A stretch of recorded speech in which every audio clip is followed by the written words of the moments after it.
Halo guys, apa kabar kalian semua? Mimin di sini bakal melanjutkan alur cerita Sword Star. Disclaimer dulu bahwa kemungkinan besar ada perbedaan antara novel dan versi Donghuanya, tapi alur cerita utamanya tetap sama. Jadi tanpa ragu, Mimin akan membawakan alur ceritanya. Di sebuah istana megah sunyi, hanya terdengar hembusan energi lembut di dalam ruang tenang. Di tengahnya, seekor burung raksasa berdiri tegak. Tubuhnya diselimuti kabut putih seperti tinta. Sementara di ubun-ubunnya menyala semburat merah darah yang berdenyut perlahan. Matanya setengah terbuka, setengah tertutup, memantulkan cahaya dingin yang seolah menembus waktu. Raja Dewa Jiuye menatap kehampaan. Tanah asal, gumamnya lirih. Meski aku sudah melahap begitu banyak kehidupan, aku masih belum cukup kuat. Ia menghembuskan napas panjang. Ingatannya berputar pada masa lalunya, tempat ia dilahirkan sebagai makhluk buas pemangsa. Dulu, ia adalah mimpi buruk bagi seluruh kehidupan, melahap satu kelompok demi kelompok, hingga seluruh wilayah menjadi sunyi tanpa kehidupan. Semua makhluk di sana hanya makanan bagiku. Ia tertawa lirih. Tapi sekarang aku hanya bisa duduk di wilayahku sendiri, menunggu mangsa datang. Matanya menatap jauh penuh harapan. Kapan aku akan benar-benar menjadi yang tak terkalahkan? Saat itu tiba, seluruh tanah asal akan menjadi medan buruku. Namun, tiba-tiba ruang di sekelilingnya bergetar lembut, lalu hening total. Sebuah serangan yang tak terlihat menembus ruang dan waktu, tanpa suara dan tanpa cahaya. Raja Dewa Jiuye sempat menoleh, tapi tubuhnya seakan terhapus dari eksistensi, lenyap begitu saja, seperti tulisan yang dihapus dari kertas. Yang tersisa hanyalah senjata dan harta karunnya yang jatuh perlahan ke lantai dan tak tersentuh. Tak lama kemudian, Lo Feng muncul dari pusaran bayangan. Jubah hitamnya berkilat lembut. Ia menatap sisa kehampaan itu dan menggeleng pelan. Dia terlalu lemah, katanya datar. Sedikit saja dari jurus kepunahan besarku dan dia sudah musnah. Ia mengangkat tangannya, menyatukan 6 cabang dao kehidupan dan kematian, inti dari jurus mematikan itu. Dengan kombinasi ini, bahkan avatar dan pembawa kebangkitan pun tak akan bertahan. Tatapannya dingin sejenak, lalu ia bergumam, "Kau adalah Raja Dewa pertama yang mati di bawah jurusku. Anggap saja kehormatan terakhir untukmu, Jiuye." Lo Feng kemudian menutup matanya. Sekilas bayangan hitam menyebar melintasi ruang, menembus berbagai alam. Dalam sekejap, 7 anak Jiuye yang mewarisi nafsu melahap seperti ayah mereka musnah satu persatu. Hanya satu anak perempuan yang selamat, yang memiliki jalan damai dan tak pernah melahap makhluk hidup. Sementara itu, di kosmos primordial, langit dan bumi bergetar. Alam semesta kecil yang menjadi tempat tinggal keturunan Jiuye pun mulai runtuh. Tanah suci runtuh. Apakah leluhur telah mati? Seru salah satu makhluk keturunan Jiuye dengan ngeri. Ini tidak mungkin, teriak yang lain. Leluhur tidak bisa mati. Namun di berbagai dunia, dari kosmos hingga alam kecil, suara sorak-sorai meledak seperti badai. Makhluk-makhluk yang selama ini hidup di bawah teror Raja Dewa Jiuye akhirnya menjadi bebas. Bagi mereka, hari ini adalah hari kelahiran kembali. Lo Feng berdiri di puncak dunia, menatap kehampaan yang baru saja ia bersihkan. Begitu banyak Raja Dewa yang hidup dengan darah makhluk lain. Mungkin inilah cara semesta menyeimbangkan segalanya. Ia melangkah, membawa muridnya kembali ke kota Huyang, lalu melanjutkan perjalanan menuju lapangan es Tianji, wilayah keras di tanah asal. Angin dingin menggigit, namun di kejauhan ia melihat tanah yang hangat dan subur. Itu alam leluhur api. Wilayah ini penuh kehidupan, gumam Lo Feng, karena ada dia. Ia menatap ke arah sebuah kota berwarna oranye menyala di tengah daratan. Di dalam kota itu, seorang lelaki tua berambut merah duduk bersila di atas api yang berputar tanpa henti. Leluhur api membuka matanya dan tersenyum. Lohe, tanah asal akan menyaksikan kebangkitan makhluk besar lagi. Api di sekelilingnya bergetar lembut, seolah ikut menyambut kehadiran Lo Feng. Setelah meninggalkan alam leluhur api, Lo Feng tiba di wilayah ekstrim timur. Tanah sunyi dipenuhi makhluk asli yang hidup sederhana, hanya mengandalkan kekuatan tubuh dan semangat juang mereka. Mereka tidak mengandalkan harta karun, hanya diri sendiri, gumam Lo Feng. Jalan mereka murni, tak terikat hal duniawi. Siapa yang bisa bilang itu salah? Ia menatap ke depan, ke arah samudera alam semesta yang bergejolak di batas dunia. Arus kekacauan berputar tanpa ujung. Ia duduk bersila di tepi jurang itu. Banyak raja dewa mencari kekuatan tanpa peduli kehidupan lain. Namun mungkin semua itu memang bagian dari dao semesta. Matanya perlahan terpejam. Namun, aku punya dauku sendiri. Suara Lo Feng menggema lembut namun tegas. Kami, para kultivator, bukan untuk mengikuti langit, tapi untuk menaklukkannya. Saat kata-kata itu terucap, cahaya menyelimuti tubuhnya. Dari dalam jiwanya muncul sosok yang mirip dirinya. Itu bening, bersinar, dan menatap seluruh alam dengan keteguhan mutlak. Itu adalah tubuh roh. Ia tersenyum tipis. Tubuh ini bahkan lebih kuat dari tubuh fisikku. Kehendaknya kini melampaui tingkat raja dewa. Di dalam harta karun ruang tak terbatas, di tengah danau yang tenang, berdiri sebuah pulau kecil yang tampak biasa. Di atasnya, Lo Feng duduk bersila, matanya tertutup rapat, dan aura spiritualnya menyebar halus di udara. Ruang di sekitarnya tampak bergetar ringan, seolah tunduk pada kehendaknya. Tiba-tiba, sebuah cahaya melintas di telapak tangannya. Sebuah pesan dari ruang tak terbatas muncul. Lo Feng dari tanah asal, dao agung baru telah ditempa, berakar pada dao kehidupan dan dao kehancuran. Evaluasi unggul, poin hadiah 10.000. Kehendak spiritualmu telah menembus batas Raja Dewa. Evaluasi tingkat khusus, poin hadiah 100.000. Total poin hadiah 108.193. Pengingat, dilarang menghabisi makhluk spiritual apapun. Pelanggar akan diusir selamanya. Lo Feng membuka matanya perlahan. Sebuah senyum muncul di wajahnya.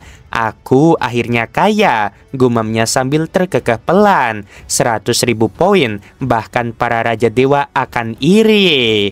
Ia menatap pesan terakhir itu, lalu bergumam, larangan menghabisi makhluk spiritual itu masuk akal. Ia menghela napas panjang. Tanpa larangan itu, mungkin ruang tak terbatas sudah menjadi tempat pembantaian. Lo Feng tahu, di tempat ini setiap makhluk spiritual diberi tubuh fisik tingkat Raja Dewa. Dan bila kehendak spiritual seseorang melampaui batas Raja Dewa, ia hampir tak terkalahkan. Tanpa aturan itu, tidak akan ada kedamaian di ruang ini. Namun pikirannya segera beralih. Benar, Kaisar Ming masih tinggal di sini. Tapi penguasa 10.000 alam dan Kaisar Qing sudah pergi. Ia menatap datar pada kejauhan. Mungkin karena poin hadiah mereka lebih sedikit, katanya pelan. Kalau tak yakin bisa menembus batas baru, mereka memilih untuk keluar. Lo Feng tersenyum tipis. Di seluruh tanah asal, hanya aku dan Kaisar Ming yang punya kehendak spiritual tingkat khusus. Ini sangat menarik. Ia mulai menjelajahi daftar warisan di hadapannya, membaca setiap informasi yang muncul dari cahaya di udara. Warisan peringkat ke-7, bentuk kehidupan 8 kesengsaraan termasuk kesengsaraan ke-6 hingga ke-8, harga 100.000 poin, potensi tertinggi, kehidupan setengah primordial. Catatan, kesengsaraan ke-9 yang teoritis dapat membebaskan seseorang dari sangkar jalinan. Loveng mengangkat alisnya. Kesengsaraan ke-9 bisa lolos dari sangkar jalinan, katanya kagum. Tak heran senior Yuan menghargainya setinggi itu.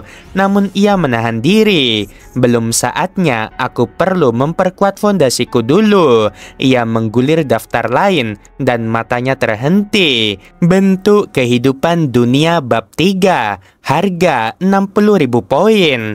Tubuh binatang lubang kacau, bab 3, harga 60.000 poin. Warisan kelas khusus hanya sampai alam tertinggi Raja Dewa, gumamnya. Tak masalah, aku harus mencapainya. Perlahan ia beralih ke daftar harta karun. Cahaya di depannya menampilkan ribuan artefak dengan penjelasan singkat. Harta tertinggi jantung primordial 100.081 poin. Mengubah tubuh menjadi tubuh primordial, kompatibel dengan semua dao asal. Harta peringkat kedua, dunia sumber miniatur 100.081 poin. Cocok bagi kultivator dao dunia. Harta peringkat ketiga, pesawat penelitian kehidupan primordial 100.000 poin. Loveng mengernyit kecil. Setiap harta ini bisa mengguncang tanah asal, tapi poinku terbatas. Ia menatap hening sejenak lalu tersenyum. Baiklah, dasarnya dulu baru fondasi. Dengan mantap, ia menunjuk pada satu pilihan di udara. Benih hati teratai, harga 18.000 poin. Tukarkan, katanya tanpa ragu. Cahaya menyala dan sebutir benih berwarna-warni muncul di telapak tangannya. Aura kehidupan yang murni memancar darinya. Ini indah sekali. Loveng menatapnya kagum. Benih ini akan menyatu sempurna dengan dao kehidupan dan kehancuran. Ia memandang pada kejauhan, seolah berbicara dengan seseorang yang tak terlihat. Senior Yuan, peninggalanmu benar-benar luar biasa. Tapi aku akan melampauimu suatu hari nanti. Senyum Loveng perlahan berubah menjadi tekad. Ia menggenggam benih hati teratai itu erat, lalu menatap langit ruang tak terbatas yang berwarna perak. Di dalam ruang hening di Pulau Huyang, kehendak spiritual Loveng menelusuri setiap sisik merah tua yang berkilauan dengan cahaya 12 warna. Setiap kilauannya memancarkan tekanan yang menakutkan, seolah langit dan bumi bisa runtuh karenanya. Bahkan kehendak spiritual Loveng pun bergetar. Ia mengerutkan alis. Sisik merah tua ini jauh lebih mengerikan daripada mata raksasa dalam ingatan mimpiku. Jika seorang Raja Dewa alam tertinggi menatapnya langsung, mungkin mereka akan menjadi gila.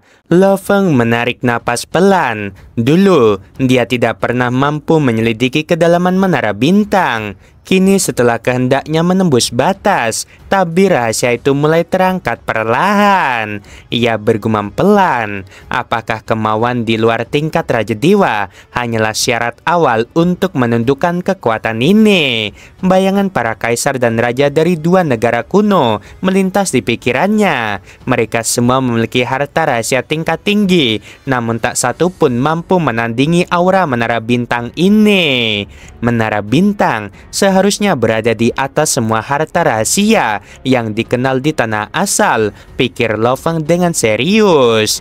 Dengan tekad bulat, ia mengalirkan kekuatan ilahinya ke dalam pola rahasia yang rumit di menara bintang. Namun semakin dalam ia menyelidiki, semakin bingung dirinya dibuat. Seperti anak di taman kanak-kanak membaca buku matematika tingkat tinggi, Loveng tersenyum miring. Tetap saja, ia tak menyerah. Aku akan memulai dari yang sedikit kupahami. Semakin rumit polanya, semakin tinggi pula level menara ini.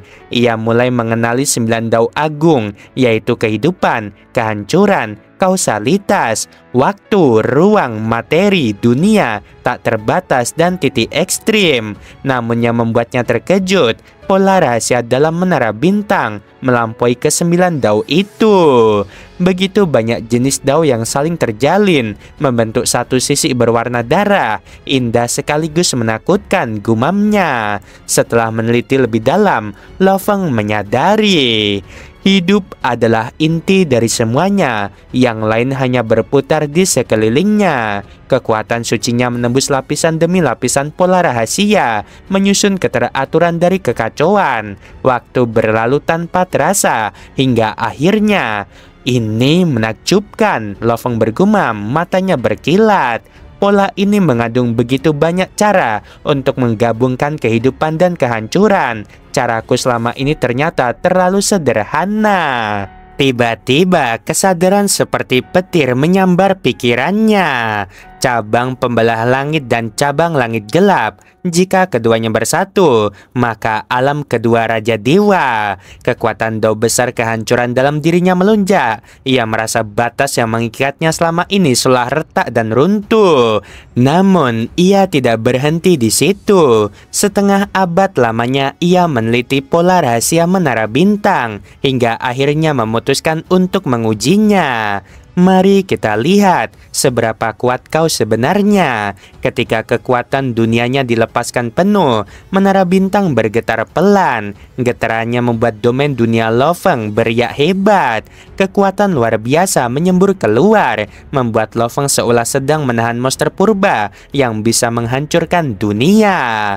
Kekuatan yang mengerikan. Jika aku lepaskan sepenuhnya, aku mungkin tidak akan bisa menahannya. Ia tahu bahkan sebagian besar Raja Dewa di tanah asal pun tidak akan mampu menahan kekuatan seperti ini. Namun menghadapi para kaisar dan raja dari dua negara kuno, Lo Feng masih ragu.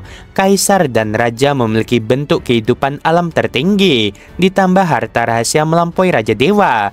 Hanya dengan kehendak spiritual, aku tak bisa menghabisi mereka. Ia menghela napas panjang. Tapi waktu berpihak padaku, aku tidak butuh menara bintang untuk menjadi lebih kuat. Tatapannya menjadi tegas. Ketika 24 wujud telah kupahami sepenuhnya, bahkan tanpa bantuan apapun, aku bisa menandingi para kaisar itu. Dalam keheningan, Lo Feng menatap benih hati teratai berwarna-warni di tangannya. Teratai kehidupan, mari kita mulai. Benih itu jatuh ke dunia batinnya, dan dalam sekejap, cahaya hijau merekah dari tanah. Teratai itu tumbuh pesat, kelopak demi kelopak terbuka, hingga setelah 1009 hari menutupi 1/10 dunia dalam. Akar-akarnya menjalar ke seluruh tanah, menstabilkan dunia dalam Lo Feng. Kehidupan melimpah, kekuatannya melonjak. Lo Feng menatapnya dengan kagum. Ini indah, inilah kekuatan sejati dari dao kehidupan dan membagongkan.